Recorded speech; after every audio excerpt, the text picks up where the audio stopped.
you guys, it's Karen and I'm here to give you an update on this. This is Tretinoin. This is the Retinoid 0.1% cream and I have been using it in the flooding method for 2 months now. So if you're not aware of the flooding method, I'll link my past video. I think I've done one video telling you my plan and what the flooding method is, and I've done a 1 month update video where I saw no changes.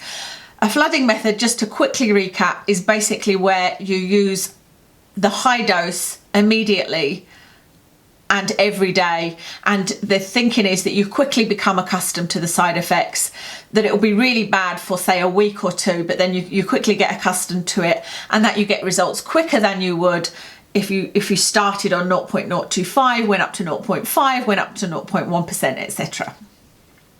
So that's what I did. So I've been using 0.1% just in my eye area, so under my brow here, above my brow there, and I've been using that once a night for the last 2 months, except for the last week and a half I've actually been using it twice a day. So I've been using it, well, not every single day, but when I remember I've been putting it on in the morning as well. So I'm gonna up the flooding, if you like. The interesting thing is I actually already filmed an update for you guys, this 2 month update, and I was telling you that I think it looks worse and that I'm just not gonna use this anymore. I'm going to stop and I'm going ahead with blepharoplasty. But it's interesting how the timing worked in perfectly, because I had my consultation for blepharoplasty, so I am going to have that. However, they don't have any space to do the operation until February. And so I thought, you know what? I had said in my video that I was disappointed that I couldn't continue on the experiment for your guys' sake, because I know that there will be people that can't afford blepharoplasty and that would be really interested to see if the flooding method worked.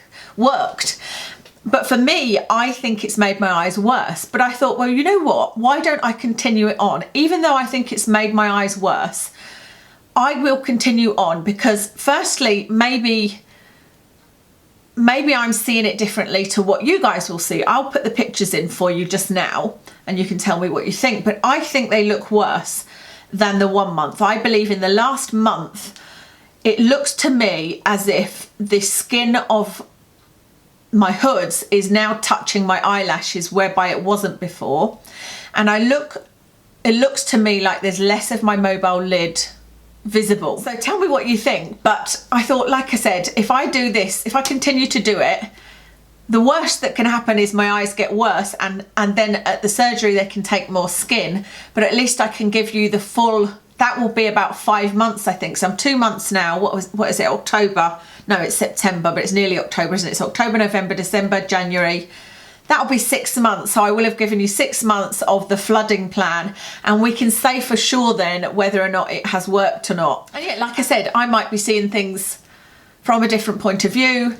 If it's really, really bad and they end up like, you know, if it becomes very, very obvious that it's not working, I might stop early. I might stop after 3 or 4 months.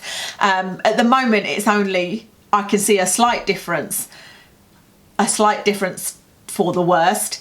But the other thing is camera angles. Do you remember I've told you it's very, very difficult to get an exact replica of the pictures each month, because I use this camera that's on a tripod for different things. You know, I'll film Watson, etc. And so I'm moving it up and down. There's no way of knowing, you know, what exact height I had it at. I can't think of a way of measuring that.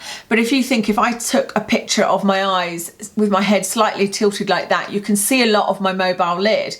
But all I need to do is tip my head a little bit forward and you can't see much of my mobile lid. So I try to keep my head in the right place and I try to keep the camera at the right angle, etc. But there's no way of getting the exact same photo. And so I did think, well, it could be photo angles. So we'll see what you guys think. And I am going to continue using it, and I'm going to continue using it twice a day when I remember, but at least once a day. And that will speed up whatever effect there is, whether that's, you know, a bad effect or a good effect. It certainly hasn't made any improvements, I can tell you that. And I feel like I can feel my skin getting looser. And that could be the passage of time. It could be that the cream is having no effect and that the passage of time is making my eyes worse. But do you remember I did the Kat Von D eyeliner video and I was saying that I don't like holding my eye up like that? Well, I always do this with my eye to put my upper waterline on anyway. And I've noticed I can see it there. There's a little wrinkle when I hold my eye up and I literally just let it go. The wrinkle takes a long time to disappear, whereas it used to be if I held it up and let it go, it would instantly disappear. And that's exactly what happens with aging. You know, you lose the elastin and collagen and, you know, the supporting bounce back features of your eyes. I also took video of my eyes before and after, my eyes at month 0 and then my eyes at 2 months to see if I could see anything different there, and they looked pretty much the same, I have to say. I thought that might give me a bit more of a true picture if I just took pictures of me, you know, sitting with no makeup, looking into the camera and blinking, and I've tried to slow it down and, you know, see if that makes any difference, but like I said, that doesn't give me much at all. So yeah, that's the update really. I think it looks worse, but I'm going to continue on, maybe up the strength a little bit. I've still got minimal side effects. I've got a tiny bit of peeling here, but I don't think that you can see it. You know, you'd really have to be close to see the peeling, and it's only tiny little bits, so it really doesn't bother me at all. I don't have any itching, I don't have any redness. You know, even without makeup, I don't think you can see, there's no effect from it at all. I don't have watery eyes from it, which is something that I was concerned about. It hasn't made my eyes red. There's literally no effect at all, other than it is giving me dry skin, but it's not really affecting my eyeshadow. As long as I put a good powder on so that my eyeshadow doesn't go patchy, then I haven't found any issues at all from that.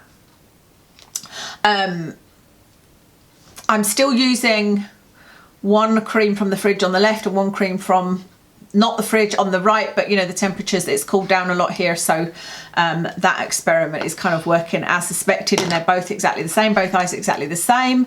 I think that's everything to tell you, but what I am going to do is, after this, I'm going to film about my consultation. So my blepharoplasty consultation was it last night or the night before? It was this week anyway, and so I'm going to film that because it was always my intention if I had blepharoplasty. Do you remember I was going to have it a couple of years ago, but ended up we didn't have the money, but it was always my intention to film it as a kind of diary.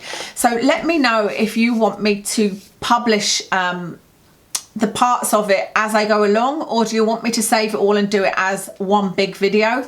Because I'm quite happy to put the consultation up and tell you, you know, what the prices are, exactly how he's going to do it, what the recovery is, all of that kind of thing, you know. So yeah, that's everything. Thank you so much for watching. Let me know how you're getting on with your Tretinoin plan, especially if you're using this for hooded eyes, and how many of you are trying this. Is anybody else trying this flooding plan? I'd be interested to know. And have you noticed any difference? And did anybody else use Tretinoin and find that it made things worse? Because I haven't heard that, I have to say. I've only ever heard positive things, and I know that the evidence is that it works. So it could be my Ehlers-Danlos, let me just say that, because Ehlers-Danlos is a connective tissue disorder, and as I will discuss in the consultation video, it will affect my hooded eyes. So yeah, that's everything for today. Thank you so much for watching, and I'll speak to you again soon.